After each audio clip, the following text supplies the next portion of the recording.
Hello everybody and welcome back to a brand new episode of the NASCAR Heat 5 Career Mode. I hope you're all having a great day. Today we go racing at Mid-Ohio in the Xfinity Series as well as Kansas in the Cup Series. But first we have some more breaking news for the silly season. Kevin Harvick's new team coming into the series next season has announced that Cole Custer will drive that 29 car for Harvick's team next season. As Custer, he was informed recently that Stewart-Haas Racing will not welcome him back to that team for Stewart-Haas Racing next season as Brad Keselowski moves over to the 41 car in replacement of Cole Custer. So that means that Custer to the 29, that team will still have affiliation actually with Stewart-Haas, so they will be getting some equipment. So you should see some pretty good performances out of that team pretty quick now, as the 4 car is still up for grabs, and with Keselowski going to the 41, that definitely leaves the door wide open for that rumor of Hailie Deegan going to the 4 car. Definitely a potential reality here, so stay tuned for news on that. Of course, the 2 car is still up for grabs as well, and Ryan Blaney's future over at Penske Racing in that 12 car is definitely not certain either. The only one over there right now that is certain is that 22 car with Joey Logano, so it's going to be really interesting to see how this rest of this season shakes up with how this silly season news is starting to come out here leading into next season. As we come through here though, into Mid-Ohio with Paul Menard behind the wheel. He started just outside of the top 10 as he went down into turns 1, getting into the back of Joe Graff Jr., wasting no time getting physical here as he makes it 3 wide down this first little stretch towards the turns 2. But we actually didn't quite have a very good road course car prepared for this race, so honestly a top 10 would be great for this team today, as I think obviously with the rating scale of your cars, they go up to 100. We were at, I think, at 88 on that rating scale for this race, so we were definitely a little bit off, but Paul was not wasting any time. He was being aggressive early on and getting whatever he could here on this opening lap. As he was up the inside of the 07, he would complete a pass on him. He got to the back of Quinn Houff and actually had a bit of a moment here on these first few laps with Quinn Houff, as you're going to see as he comes through, closing into the back of him. Now, as they would go into the next few corners, though, there was some contact between both of them, and that turns the 10 car of Quinn Houff around. Paul gets a little bit collected in that there as he got clipped in the right side by the back of the 10, but they would continue on, and Houff would also continue on now, as Paul probably didn't feel very bad about that one here. As we come through a little bit later now, as he was trying to work his way back forwards, he dives up that right hand side and once again passes that 07 of Ray Black Jr. there. So now we came through a little bit later on in this race, and really Paul couldn't do much after this. He kind of lost touch with the cars in front, so we actually cut through to the final lap of this event here in Mid-Ohio, down into the final few corners. No real pressure from behind, so he was still going to come through to have a solid top 10 finish now as he comes through out of that final left-hander down the front straightaway, coming through to cross the line for an overall solid finish of P6 here for Paul Menard. And Quinn Houff, unfortunately, didn't get a top 10 after that. Justin Allgaier wins the race. He was the last driver in the playoffs currently, but now picks up a win and locks himself in there, as you see Quinn Houff down there in P18 after that incident with Menard turning him around on that first and opening lap. Timmy Hill all the way down there in P28, but Timmy Hill has had a great season here, getting an opportunity in a top ride in the Xfinity Series for JRM, and he's definitely proving that he can get successful or be successful in a top tier ride, which really could change his Cup career here in the career mode in the future seasons. But we come through into our qualifying attempt now at Kansas Speedway on the Cup side of things. Now, for the goal was a 31.549. Usually at Kansas we qualify decent and we run pretty well. We've never really been in the mix to win a race here, but we come through out of turn 4 down the front straightaway, coming through to the line, and we actually beat the goal with a 31.070 and qualified P14 for the Digital Ally 400 here at Kansas Speedway. So cannot complain whatsoever about that qualifying effort now, as our teammate Chase Elliott P15, but Denny Hamlin on pole, Kyle Busch joining him on the front row, Logano and Bowman on row number 2. Alex Bowman has been very fast here lately in the career mode. He's really picking things up, and honestly, a lot of these Hendrick cars are doing really well, and our affiliate teammate William Byron. The only one struggling right now is Chase Elliott, and hopefully he can get that fixed up as Joey Gase starts at the back of the field here as we get ready to go green at Kansas Speedway. Alright boys, we've been having a little bit of rough luck lately. We haven't been running great. We've kind of been lacking speed, but hopefully we can turn that around today. I have confidence, and I know what we can do, so let's go have a good one.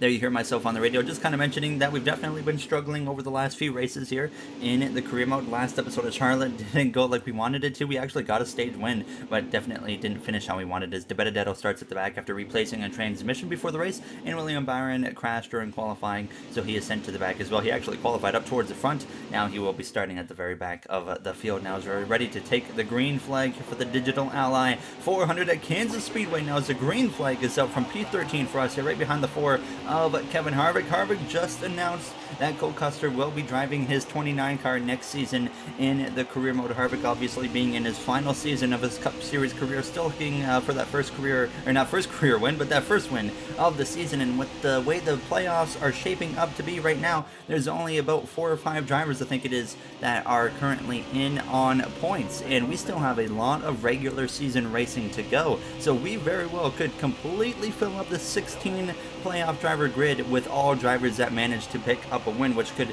put a guy like Kevin Harvick, who's in reality running up in the top 5 in overall standings, if he goes the regular season winless, he could very well miss the playoffs, even though he's in the top 5 in standings, just because we have so many different winners. So definitely something to keep an eye on as this regular season progresses. Harvick, definitely the main one that we should be watching. He is, though, I mean, nonetheless, having a great season here in his final season of the career mode and trying to continue that trend of drivers in their final season making it to the Final Four, or at least winning the championship even, as Jimmy Johnson did it, Martin Truex Jr. just did it last season, Kurt Busch in his final season a few seasons back made the Final Four. He didn't win the championship, but he still continued that trend either way of drivers in their final season making it to the Final Four in all 3 previous seasons so far of the career mode in the Cup Series. As we would continue, though, trying to work our way forward, so we would run down the 42 of Ross Chastain. Now, we've seen some more speed out of that team this season, but they've definitely still been having some struggles, and you can see right now Chastain just falling backwards in the early parts of this first stage now on just lap 5 with 15 laps to go in stage 1. Brad Keselowski at that moment, he was out in front of this pack as Alex Bowman was up there in the 2nd position. Bowman, I mentioned earlier, having a great run lately here in the career mode, picking up that win recently at Dover, and he just had a lot of speed overall here within the last few races as we go down into turn 3. But then the caution actually comes out for the first time here today in Kansas Speedway, so everybody will be staying out here, though, as no one needs to come to the pit lane to make it to the end of stage 1. So Keselowski, Bowman, Hamlin, Harrison, Burton, and Kyle Busch round out your top 5 currently, as Chase Briscoe rounds out the top 10. As I'm looking through, couldn't quite see who caused that caution, but either way we get ready to go green from P8. On the outside of our rival of Joey Logano, we've been working so hard to get away from being rivals with him. As I think I mentioned this every single episode now, and we continue here tonight in Kansas to try and be very careful and cautious around that 22 car of Joey Logano to make sure we don't run into him or he doesn't run into us. As we get a little bit close right there as we went down into turns 1, he kind of saw me flinch a little bit, move over to the right just to make sure he didn't run into the side of me. But we come through now out of turns 2. I decided to let Joey stay clear. I wasn't going to really force the issue right here, as we, like I said, have 2 wins on the season. So I feel like if we can catch or give the 22 car some breaks to make sure there's no contact initiated between himself and I, then I'm definitely going to give him those breaks to make sure we can just get back to our friendlier status by the time we reach the playoffs, or maybe even before that. Hopefully maybe by, say, the Sonoma race or something like that, which is coming up soon, we can have him back to our friendly status, which would be huge for us now, and I mean huge for the future of this career mode. It can definitely change the way we attack these races when we're around that 22 of Joey Logano. Is when you do have a rival, it really, for me at least, completely changes my approach of when I'm around that driver, and definitely can kind of cause some poor performances from myself when we're just getting stuck behind them like this right here. Is I actually clipped the outside wall now on lap 13 of 19 in stage 1. I was trying to find ways past that 22 of Logano, and I was struggling as we came through now to turns 4 and lap 16. We were down in P7 still. I looked to the inside there of Logano into turns 1. We tried to complete the pass, but couldn't quite pull it off. As you guys know, in the past, every time I'm on the bottom in Kansas, it does not work at all. So we would actually end up getting cleared by that 22 and sliding up behind him. So we came through now to start the final lap of stage 1. Still P7 is Harrison Burton battling it out with Kyle Busch, as well as Kevin Harvick, who takes the lead through turns 1 and 2 here in stage 1. As we exit turns 2, we're trying to build up a good run on the back of the 22 of Logano here down this back straightaway, but I don't want to make a move to the inside because I know I can't complete it. So we come through, staying behind him in turns 3, but he actually decides to take the top as well, right up against that wall, and I'm going to cut down here on the exit of turns 4 and see if we can complete the pass here on Logano side by side. Coming to the line, Harvick wins stage 1, and coming to the the line. We barely beat the 22 of Joey Logano. So we get P6 there just over him as we pick up 5 points. Now to round out the top 10 though, we got Alex Bowman in the 48 car, as well as our other teammate of Kyle Larson there in P9. Elliott, unfortunately, not inside the top 10. There's Harvick picks up the stage 1 victory. Everybody to the pit lane here for 2 cans of fuel, as well as 4 fresh tires. I didn't really make any adjustments on the car. Felt like it was overall handling really well. It's just the speed once again that we got to find now, as Chris Buescher is actually the reasoning for that last caution there. So he is out of this race now in that 17 cars. We gain 1 spot on the pit lane, overtaking Denny Hamlin. Harvick, Kyle Busch lead the way here for the restart now, as we are underway for the start of stage 2. Logano right behind us, and of course for the start of stage 2, we're going to go through into the AMP segment here in Kansas.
There you have the AMP segment here from Kansas Speedway, now running in P4 after restarting P5 there, as Harrison Burton and Logano actually look to my inside into turns 1 and 2, 3 wide right now between us 3 as we exit turns 2. Burton just picked up his 2nd win of the season last episode in the Coca-Cola 600, and Harrison Burton is now the only other multi-time winner other than myself here now, as we drop down to P6. Logano was able to get clear. Harvick and Kyle Busch trying to run away with P1, as well as P2 right behind us. We got a McLaren now as we run here in that 6th spot with 14 laps to go. So we won't have to worry about coming to the pit lane here in stage 2, fortunately. The only thing you really have to manage in stage 2 or even stage 1 is always those right side tires. I've always struggled with my right side tires at the end of these stages here in Kansas, so definitely always keep an eye on those. Now it's Kyle Larson. He actually was able to get to my inside as Chase Briscoe was following him as well now on lap 5. So a little bit of speed out of that 5 car now as we go down into turn 3. So he would pass us for the moment now,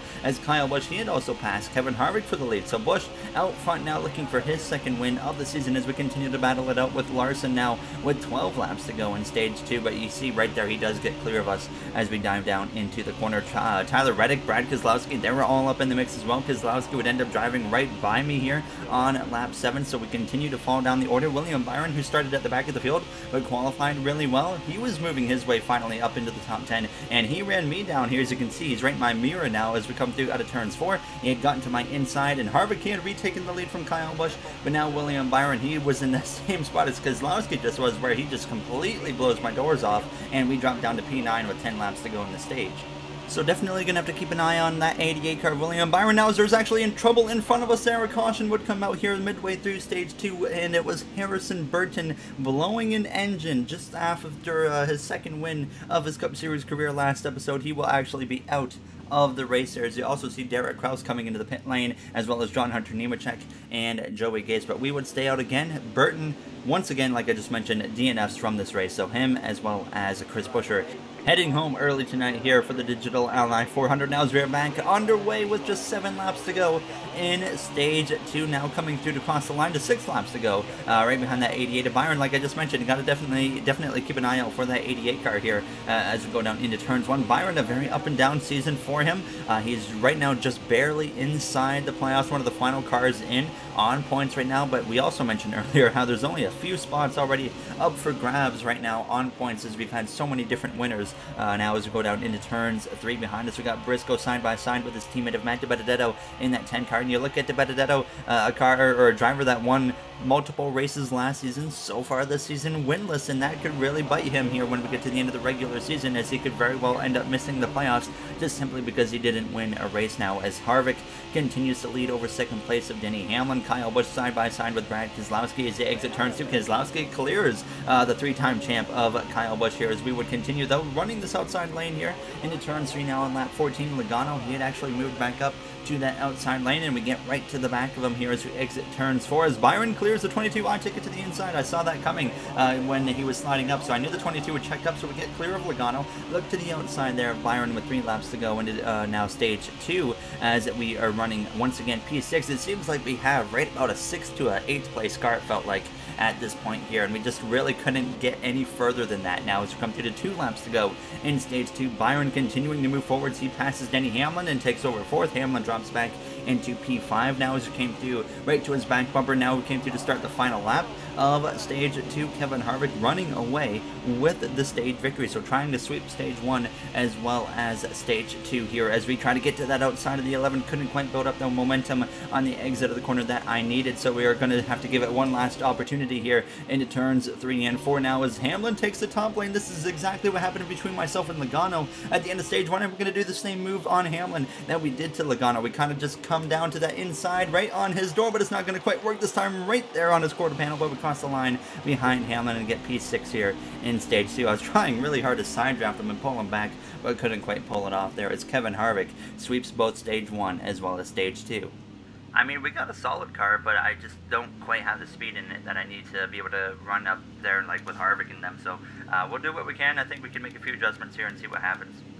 There you see myself making a few minor adjustments on the car. I put the wedge down by just a few clicks now as we are going to get ready to go green for the start of the 3rd and final stage, and then I actually decided to go back on the grille tape adjustment. I put it up to 40 for a second, and then I thought about it. I was like, that might actually overheat the car, so I put it back down to 35 as we overtake Denny Hamlin on the pit lane here and get ready to go green from P5, just like what happened at the beginning of stage 2. So Kevin Harvick and Brad Keselowski, your 2 cars here on the bottom, with myself on that 3rd row on the bottom as we are back underway. And the one time I do not want to be on that bottom lane for restarts, but here we are in Kansas. Every restart it feels like getting put on that inside as we go down into turns 1, trying to get up that inside of Kyle Busch. Now is Harvick clear for the lead, and honestly his biggest competitor I feel like is that 88 of William Byron. We saw how fast that 88 car is, and here he is on our outside right now as we go down into turns 3. I know I was going to have, or I knew I was going to have absolutely nothing here for that 88 through turns 3 and 4, so I'm really just looking for a hole to slide up behind him and get up to that outside as quick as I can. Though 3 wide behind us between DiBenedetto, Hamlin, as well as Alex Bowman.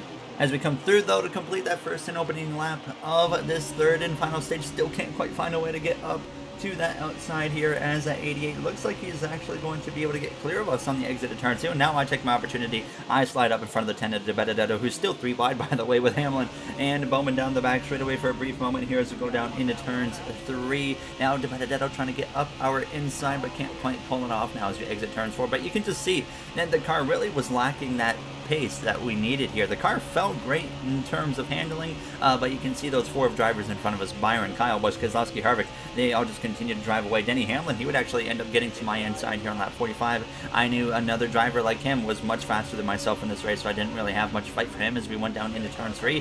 So he is going to drive right on past us even when I'm on that faster lane as we come through out of turn 4. Kevin Harvick continues to lead the way down this front straightaway now, as whenever I see someone just dominating a NASCAR Heat career mode race, I always think they're probably going to lose it, because that seems to be something that happens very often now. As Austin Cindric, he gets to my inside, and hadn't really seen much of Austin Cindric in this race, or even lately in the career mode, and here he is up into P6 now. As we came through a little bit later, though, coming to the end of lap 50, a caution comes out now with 17 laps remaining, forcing everybody to the pit lane. I was expecting everybody to take 2 tires here. I decided, since we clearly don't have the speed to win this race on just equal kind of tire performance, or with the same set of tires, I decided we're going to throw 4 fresh tires on this car, so that way we have some type of advantage to maybe give us an opportunity to get a better finish here now. So we're going to give up probably 10 to 15 positions here on the pit lane there, but you see Cole Custer, by the way, is having a terrible race now. He's actually given up 12 spots,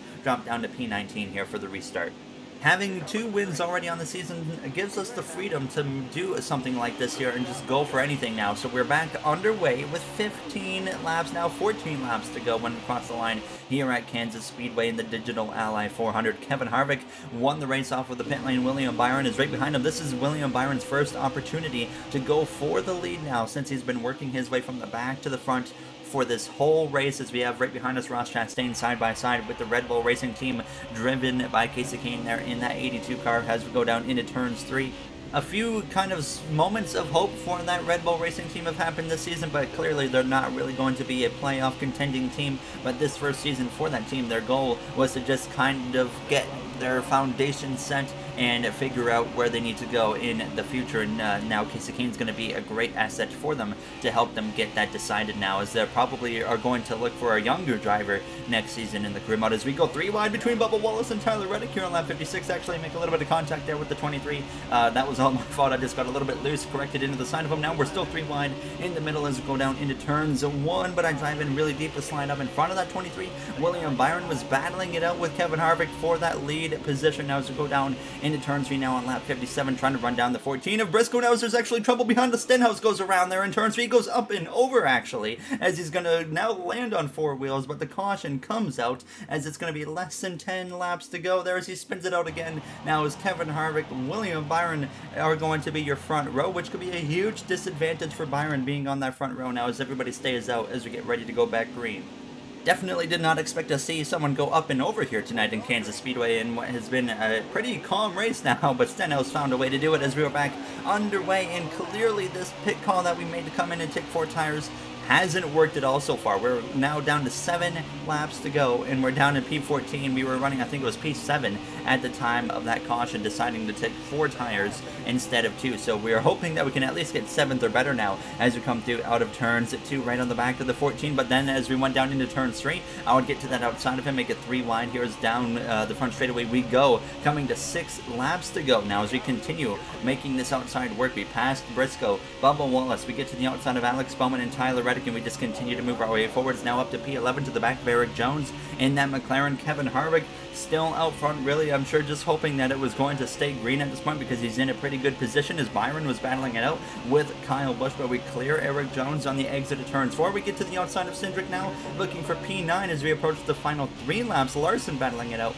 with Denny Hamlin there in that 11 car in that FedEx Toyota Camry as we come to out of turns 4. Now we will be able to pass that 33 of Cindric, and the tires definitely were at my advantage at this point here in the final moments of this race as I push Kyle Larson approaching 2 laps to go, and actually gave too much of a push to the back of the 5. He goes sliding into turns 3. A big save there. That was all my fault, just trying to push. I was just trying to help Kyle Larson, and unfortunately I messed it up there for him, but he still only loses that 1 spot to myself, thankfully, as we came through now to the approaching final lap of this race. Hamlin up the inside of Logano. Kevin Harvick still clear of William Byron, who's battling it out side by side with Kyle Busch, so it's perfect for Harvick right now as we come through out of turns 4 to the outside of the 22 of our rival of Logano, trying to get P7 white flag in the air for the 2014 Cup Series champion of Kevin Harvick in his final season of his Cup Series career, looking to at least get 1 final win this season. And given the way he's been in the past of this career mode, if he wins right here on this final lap, it could very well be his final win